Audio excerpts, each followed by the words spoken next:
The other thing is, I think one of the things you don't want to do is take away the incentive for the human to make a decision, right? Like flagging everything for a manager. One of the best things about humans is that we'll make a decision. It might be wrong, but we won't block the process, and we'll error handle better than, like everyone talks about automation in the fast food industry. And I'm like, what's going to happen when my Filet-O-Fish doesn't have enough tartar sauce? Like, how do I express that to the robot?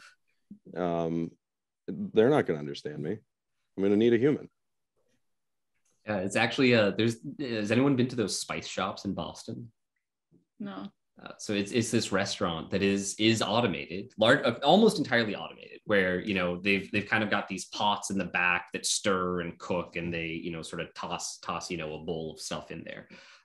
But what they did is they have still humans involved for the garnishes and the front end service, right? And for actually getting exactly those mixes right, because the human is better suited, to actually do that side of things. Yeah. That's important. Yeah, I mean, I think it's something that really folks need to learn to lean into. I get that it's very uncomfortable, but I do think that fuzziness and the fact that these processes require humans, though the way they require humans in the future might be very different than how they require humans now. I don't know. I think that there's a good future somewhere buried in there. Oh yeah, I mean, similar things happened when we went from horses to cars, right? Like, know when a horse is tired. And you know easily when it needs more fuel, if you spend any time with horses. Yeah, I mean they don't smell as bad as cars, but right, fair. Yeah, no, it was actually it was really funny, like reading a lot of the stuff about when cars were first adopted, back in the 1920s. People hated them. Like cars were like the least popular thing. I think it was like a really big I don't know, political. I think there were also no laws back then. It was just like cars running people over. No, as long as you had a car, you could drive it, right? Yeah. There was that like really brief period of time where all cars needed a pedestrian escort. Yeah. What a world. Yeah. No, I kind of think. I mean, we'll see that. We're seeing that now, kind of. Right? That's how we treat AI in the enterprise, though. Yeah. Now, right. It's like, okay, we'll let the machines run, but like we're watching them machines. It's crazy.